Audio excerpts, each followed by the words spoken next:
All right. I did all this before break too, so let's see what I did. Draw a picture. We're doing areas of triangles and parallelograms. I'm sure you've seen it somewhere before in your math career, so it shouldn't be too bad. Of course, we add special twists to them, but, you know, no big deal. All right. Bases of a parallelogram. Either pair of parallel sides can be used as bases. Oh, not bases, bases. All right. Either pair of parallel sides can be considered the bases. So remember, parallelogram looks something like this. You could have this be your base or those be your bases. It doesn't matter. Make sense? Okay. The height of a parallelogram is the perpendicular distance between the bases.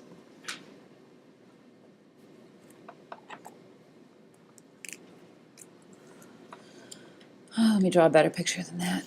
So let's say you have a parallelogram here. That's not very parallel, but that's okay. You'll forgive me. There's a parallelogram. I'm going to do two little triangles here because those are different than the other ones, but they are parallel to each other. Then the height would be something like this. Sometimes you'll see it like that, or sometimes you'll see it outside. It's the same thing, right? Either place. You might see it either place, as long as it's perpendicular to the other base. All right. Theorem 11.1, the area of a rectangle. Do you know the area of a rectangle?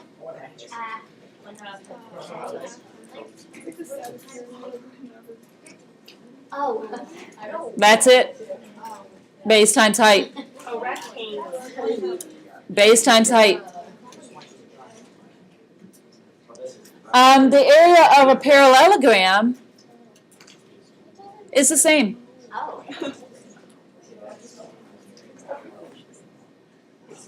It's just you take the base. Okay, there is too much talking going on, and it's really kind of annoying. So stay with me. You can talk when I'm done. So it's the base times the height, or the height, however you want to look at it. Area of a triangle. So you probably know what that is, I'm assuming, at this point in your math career.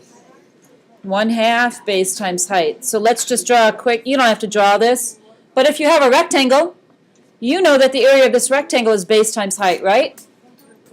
Well, if I cut that in half, I have a triangle, don't I? So that's where this comes from, 1/2 base times height. Did you ever see that before? I mean, think about it, it's kind of obvious, all right? All right, turn it over. Let's do some fun stuff. All right, area of a square postulate. The area of a square is the square of the lengths of its sides. So often, especially in geometry books, you'll see a square with side lengths S instead of base and height. It doesn't really matter. It really doesn't. They're the same, so it's the same letter, right? It's a square. They have the same value. And so you'll see it like this. Area equals side squared. Side times side. That's where it comes from. Area congruence postulate. If two polygons are congruent, then they have the same area. Kind of obvious. Yeah? If they're congruent, they have the same area. Area addition postulate. The area of a region is the sum of the areas of its non-overlapping parts. So basically you find the area of each piece and add them up. Like we're going to do here.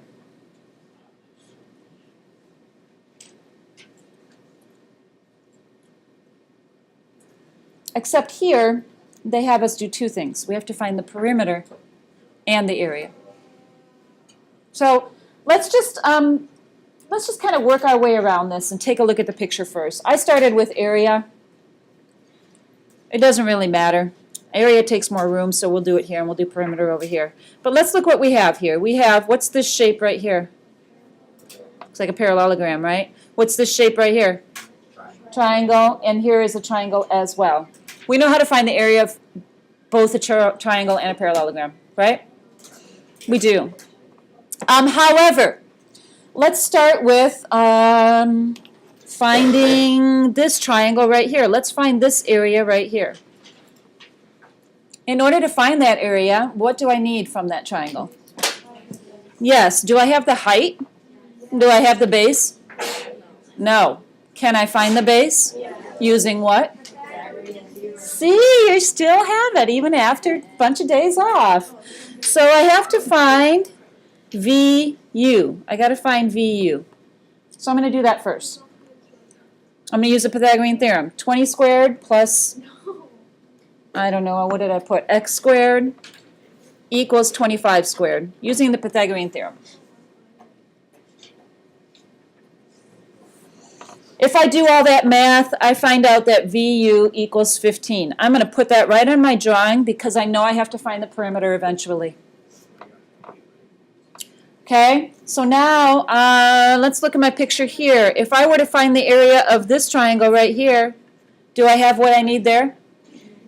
No, I need to find, I could say this is the height, I need to find the base, or you could say that that's whatever, it doesn't matter. So I'm going to find UW, because I know I'm going to need that.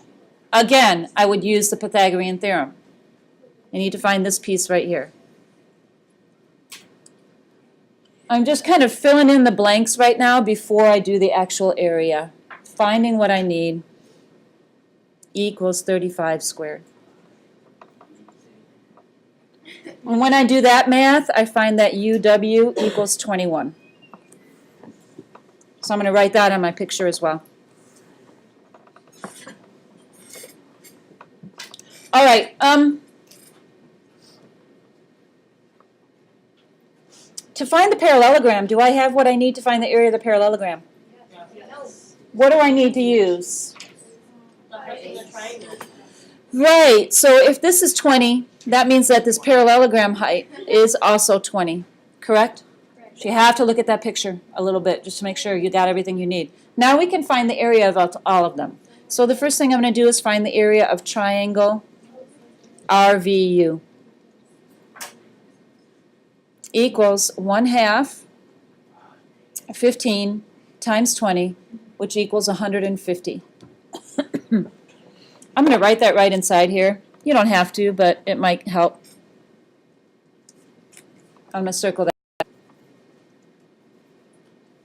Okay, then I'm going to find the triangle WUT. Equals 1/2 21 times 28.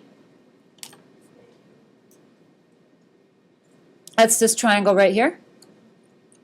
And I'm just going to tell you what that is. That's 294. So sometimes it helps when you get a really complicated polygon to write the areas inside there. Maybe not, but. And then the last thing I got to find is the area of the parallelogram. 20 times 25, which equals 700. So this is 700. And then what do I do to get the total area? Add them up.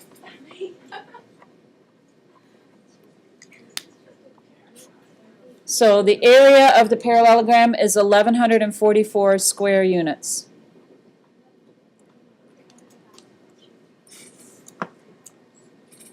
Basically, you find the area of each one. You might have to find parts of them first, and then add them up. Okay? Perimeter. Let's see if we have everything we need for perimeter. 20, 15, 21, 28. How long is this side? 25. How long is this side? 35. If you just go around and add them all up, right? I don't know if I write it all out. I'll just do it for teaching purposes, I suppose I should. Plus 28, plus 21, plus 15, plus 20. The perimeter is equal to 144 units. Why is it not squared? Yeah, it's just a distance. It's not an area. Okay? Make sense? Yes, Ben.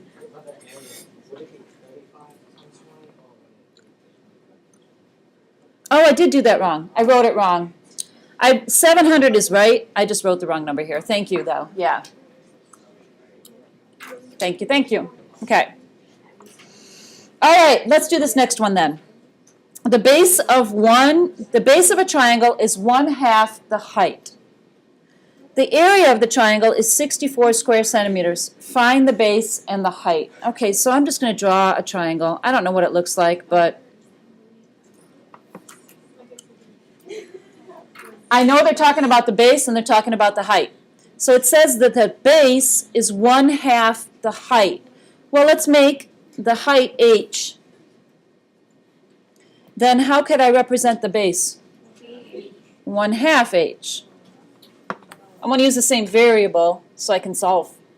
Okay? So then the other piece of information they gave me is the area, right? I know that I can find the area of a triangle by doing this, correct? So let's plug in what all I know. I know the area is 64. I have to have this half here. I'm representing my base as 1/2 h. And my height as h. So now I can just do the algebra. So I would probably do this. I would probably convert this to a decimal. What's 1/2 times 1/2? As a decimal is 0.25, or it's 1/4 as a fraction. Yes, 0.25 h squared. H times h. And divide both sides by 0.25 is going to make this a bigger number, right? You're finding out how many quarters are in 64. Math sense, you got to realize that number sense. Okay, so it's going to be a bigger number, which is 256 equals h squared when you divide both sides by 0.25. And then take the square root. When you do that, the square root of 256, does anybody know? 16. Oh, right on. So my height is 16. And then what does my base equal? Right on. So draw a picture, it helps. All right, last one. Okay, you need to buy paint so you can cover the back of an A-frame house and the top of the deck. A gallon of paint covers 275 square feet. How many gallons should you buy? So we need to know the area of this and this, right? So let's look at this picture. Do we have what we need to find the area of the triangle? What do we need?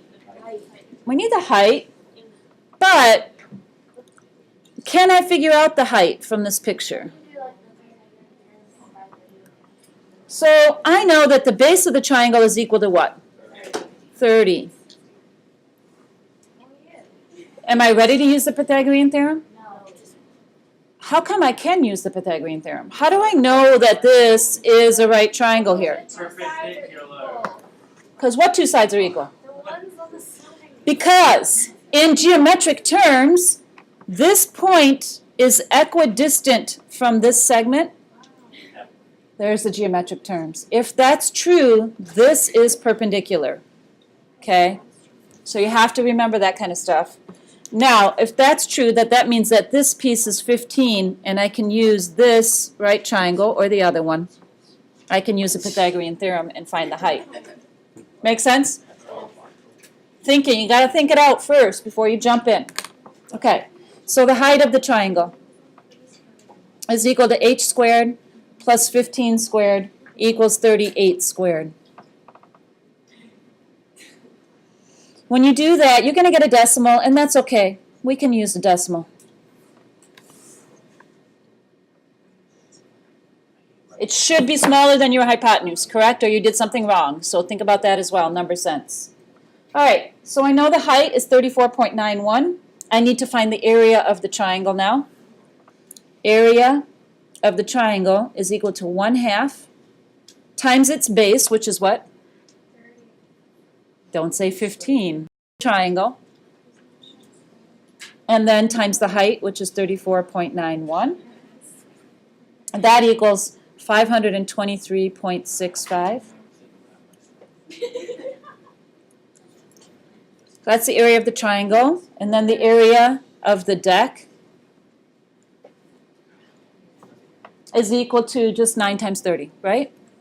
9 times 30, which equals 270. You got to add those.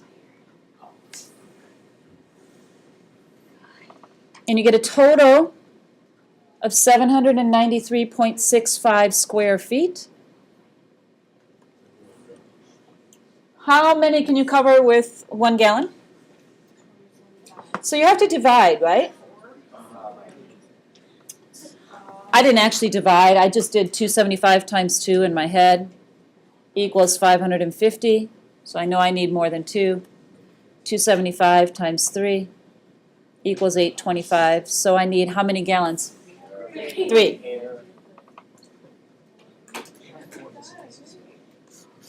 Isn't that fun stuff?